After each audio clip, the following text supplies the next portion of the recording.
Captain Elara Vance sat in the back row of the Galactic Council Strategic Academy, arms folded, boots crossed at the ankles, eyes half-lidded as if bored. Around her, the massive amphitheater buzzed with quiet excitement. Over 300 cadets from 46 species filled the tiered seating, their attention fixed on the holographic battlefield hovering above the floor. Professor Kelrix, a tall avian strategist from the Korth Dominion, paced beneath the projection, his wings flicking with enthusiasm. And here, Kelrix announced, beak clicking with satisfaction, we observe one of the most baffling tactical decisions in recorded interstellar warfare, the human split maneuver during the Helios Rift crisis. The hologram shifted, showing a human task force facing an enemy armada nearly 5 times its size.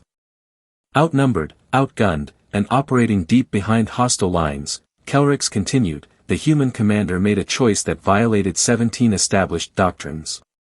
Several cadets leaned forward. She divided her fleet. A ripple of murmurs spread across the hall. Elara suppressed a smile.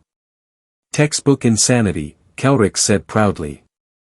Every rational model predicts catastrophic failure when a force divides under numerical disadvantage. A massive reptilian cadet raised a claw.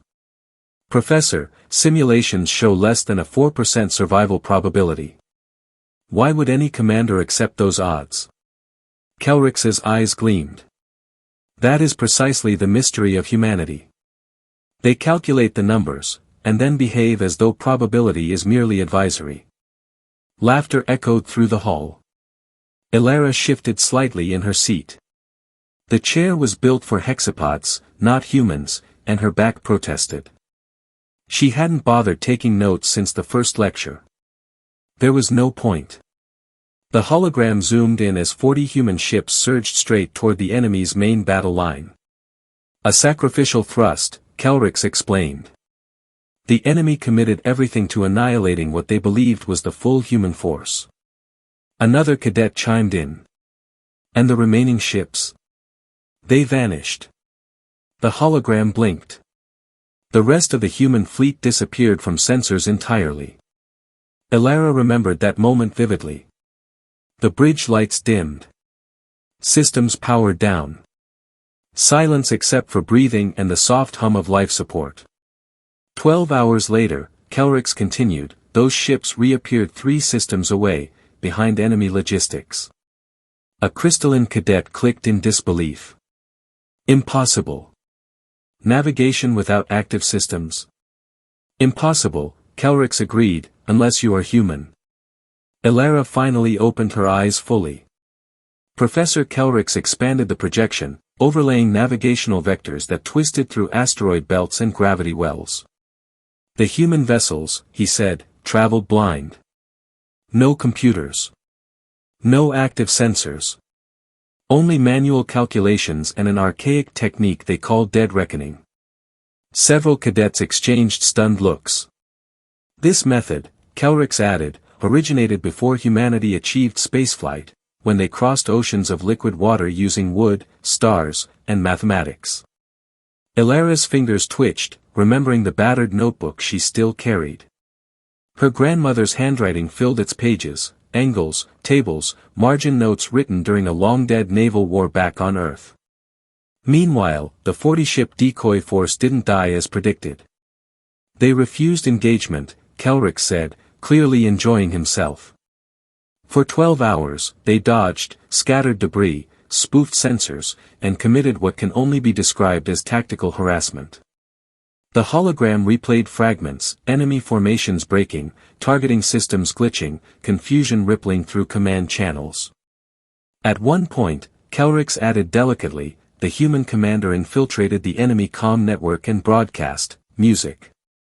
Several translators lagged. The piece was titled Never Going to Give You Up.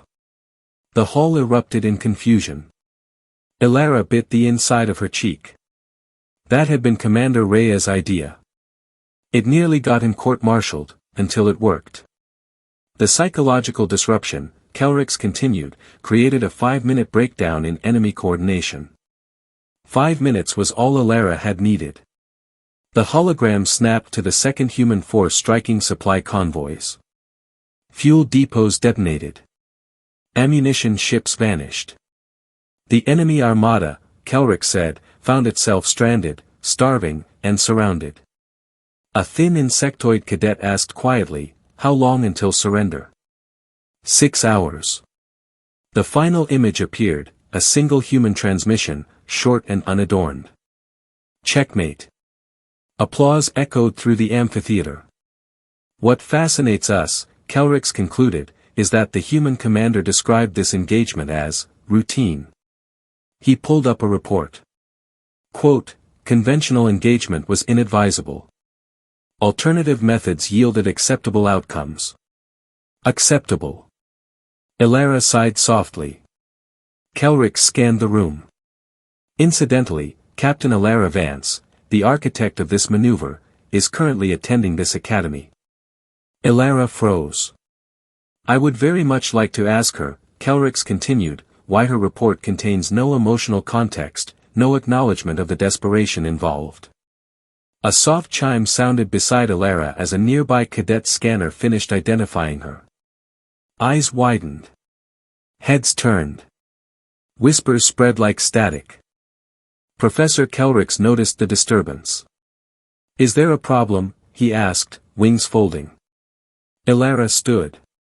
The amphitheater fell silent. "Yes," she said calmly. "I haven't been taking notes." Kelricks blinked. "And why is that, cadet?"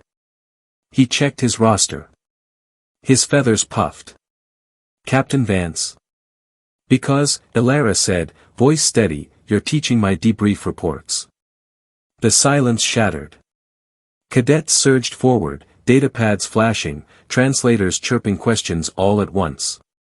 Kelrick stood frozen, beak slightly open. You are." "Yes," Elara confirmed. "That was my fleet." Kelricks recovered just enough to speak. "Captain, your strategy defies every principle we teach." Elara shrugged. "Then your principles need better footnotes." Laughter rippled through the hall. "But the dead reckoning," Kelricks pressed. "The calculations. How did you trust them?" Elara's gaze softened. "My mother taught me navigation using a sextant when I was 10. She said machines fail. Knowledge doesn't." A cadet asked, "Did you know the outcome in advance?" Elara nodded. 6 moves. That's all it took. Chess. Kelricks asked. Exactly. She paused, letting it sink in. We didn't ignore probability. We weaponized it. We predicted how the enemy would react to fear, pride, and overconfidence. A smaller cadet whispered, "You planned their mistakes." Elara smiled. "They did the rest themselves." Kelricks bowed slightly, a rare gesture of respect. "Captain Vance, would you consider guest lecturing?" Elara considered. "Only if we change the lesson title." "And what would you call it?" She glanced around the room at the stunned faces. "When mathematics meets imagination." The bell chimed, ending the session. As the cadets filtered out, conversations buzzed with new understanding. Elara walked slowly toward the exit, boots echoing against polished stone. Behind her, Professor Kelricks was already revising his slides, adding annotations, probabilities rewritten with human variables included. A cadet caught up to her. "Captain, are humans always like this?" Elara stopped. "No," she said. "We're worse." The cadet stiffened. "We plan for failure," Elara continued. "We assume systems will break. Allies will fall. Odds will turn against us." She turned, meeting his eyes. "And we train ourselves to keep going anyway." The cadet swallowed. "That's why your species wins." Elara shook her head. "No. That's why we survive." As she stepped into the corridor, the academy's massive doors sliding shut behind her, Elara allowed herself a small smile. Humanity didn't dominate the galaxy through strength or technology alone. They did it by turning limits into tools. And rewriting the rules when the universe said no.